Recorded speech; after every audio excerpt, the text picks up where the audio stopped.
What's going on, everybody? This is Afro Think Tank. I got a question for FBA and Tariq Nasheed and Phil Scott and all the coons who say that we should go ahead and vote for the Republicans. Stephen A. Smith, right? All the people online right now, all the black guys online who have no talent in real life.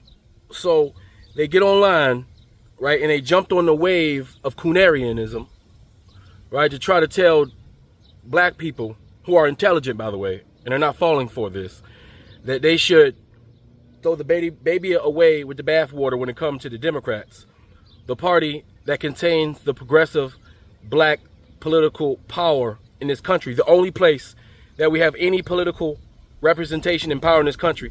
The current group of people who are currently under attack, by the way, by Donald Trump and his racist neo-Nazi administration, and by the all Jewish non-governmental organizations who view black power in America as a threat to them and their dominance, their global dominance, you know, in the Middle East, right? I just want to know, all you black, are you happy about what's happening right now? Because right now, the real freedom fighters who participate in politics don't tell their people to sit down, because no self-respecting opposition to anything would tell their people not to vote, would discourage their people from participating in the political process and allow other people to dictate politically what it is that they get, what they don't get, and how they're supposed to live their lives. So I just want to know, all those black Republicans, are you happy with this?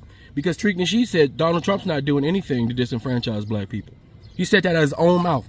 A person who's supposed to be taken with a grain or iota of respect. Someone who seems to want to be respected, want to be looked at as someone of importance, or a very important person, Tariq Nasheed. The person who supposedly was allowed to rename all African Americans because his pedigree is so high at which everybody respects him enough to just start calling themselves FBA, because that failed rapper, failed pimp, failed Mac Daddy, failed actor, failed comedian who found a grift, right, riding off his C-level, popularity at the lower rungs of entertainment. That guy has the credentials to rename all African Americans. And you, as an African American, are so impressed with that individual, right, that you would down a hill for FBA, and you will spew your xenophobia and hate towards other Africans, right, as your main mission under guise of reparations, saying that you're going to get reparations from Democrats, while actually not saying that you even want reparations from Republicans.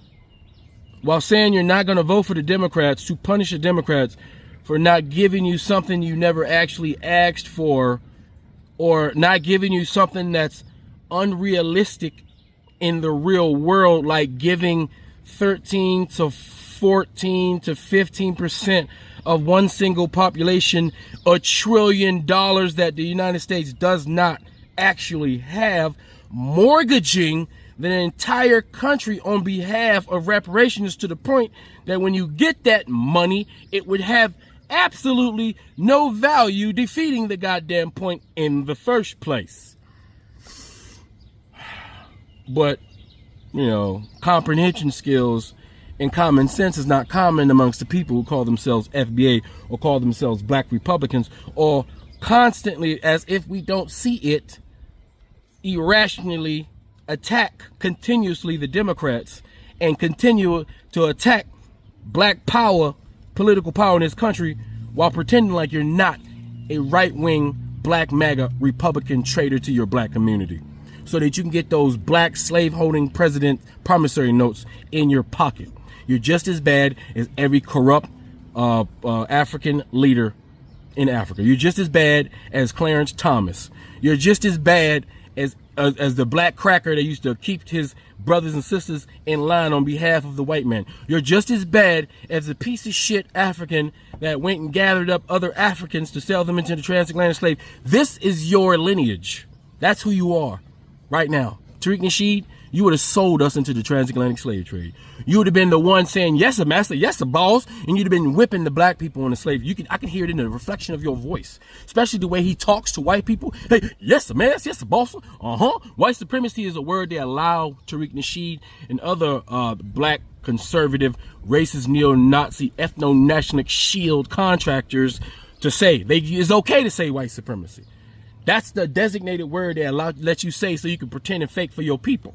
But in actuality, your actions show that you work for white supremacy.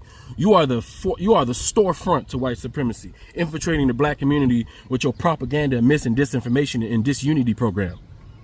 So while all that's happening, real black leaders, real black politicians are fighting for the hearts and soul of the black America, of African America, fighting for our representation, fighting for our history.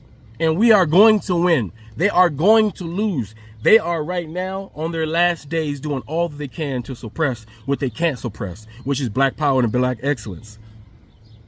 But in the future, we'll reflect who was on the right side of history and who wasn't. And I'm glad I know I'm on the right side of history. But I understand that most black MAGA, most FBA, most of these individuals and these grifters, they don't have principles and they don't have shame. So they're not really being emotionally or psychologically affected by their actions. And this is why they should be eliminated. In every way, something should be eliminated. But don't worry. People like myself and others, we're on the job. Anyway, you guys tell me what you think in the comment sections. Afro Think Tank, learn something, teach something. I'm out. Representative Pearson out of Tennessee, we actually have him on the show today, had to tell a cop what the is wrong with you. And I also called him boy. Completely justified. Here's why.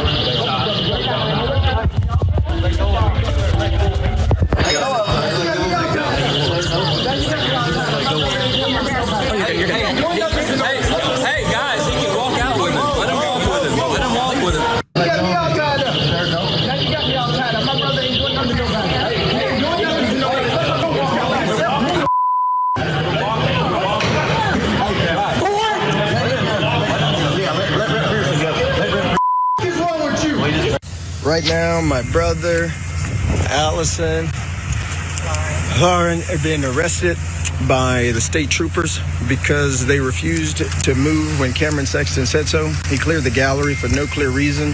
Even people on the House floor did not understand why.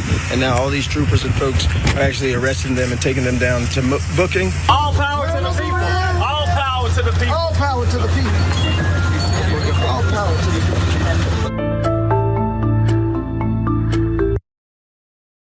What is this about? It's about racism in remapping or redistricting, as we call it. It is about the systemic reality of the evaporating leadership representation of Black communities. It is about the powerful remaining in charge of you, rather than the people being able to dictate their next move. Representative gave a passionate speech. Here it is. These maps are racist tools of white supremacy at the behest of the most powerful white supremacist in the United States of America, Donald J. Trump. And what you are doing today is eviscerating the only Black majority congressional district in our state because we are majority Black. We are here because this Republican Party has to seek to steal elections and seats because the president and the party have refused to address the pain, the suffering, and the struggling of everyday Tennesseans. This is about attacking, targeting, and cracking District 9 into pieces for more political and racial dominance and white supremacy in the state of Tennessee.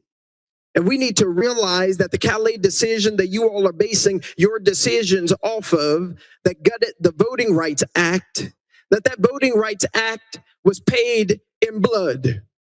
It was not just a parchment of paper signed into law. It was paid in blood on the Edmund Pettus Bridge. Paid in blood by Medgar Evers, paid in blood by Fannie Lou Hamer. It's been paid in blood year over year, time after time, assassination after assassination, lynching after lynching, so that more people might be able to ascertain access to this constitutional democratic republic experiment that is currently being gutted and seeking to be gutted by this chamber, by this House, this Senate, and this state. What is happening here is immoral and wrong. And I was reading my Bible early this morning, asking God why this is happening. Why, again, does it seem that white supremacy is seeming to gain? Why, again, does it seem like the pillars of pain that we have felt and experienced for over 400 years in this country continue to rise again? And whispered in the words of this Bible and in the words of those ancestors that have gone before us is just these simple words: we're still here. We are still here. This nation, this state has legislated and legalized the worst things in humanity, including our enslavement, and we are still here.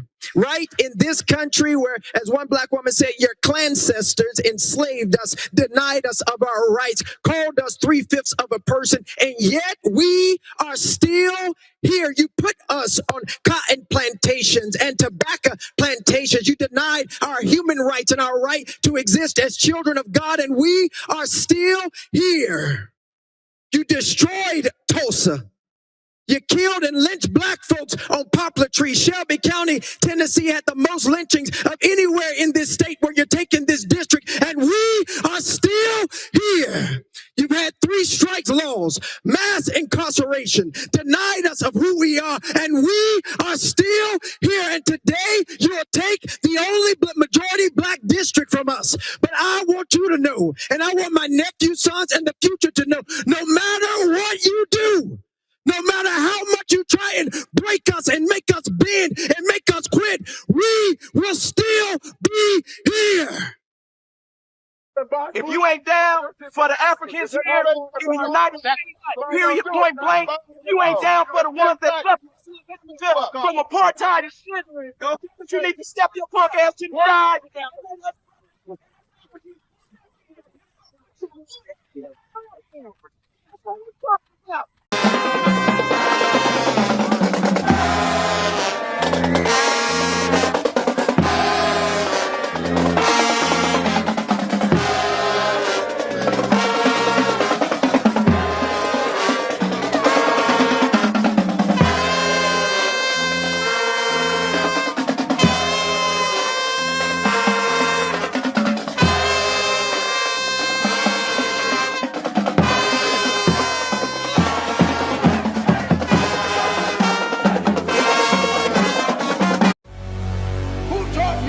The texture of your hair?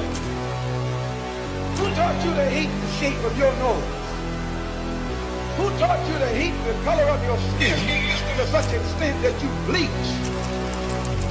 Who taught you to hate yourself from the top of your head to the soles of your feet? Before you come asking Mr. Muhammad, does he teach hate, you should ask yourself, who taught you to hate being what God gave you?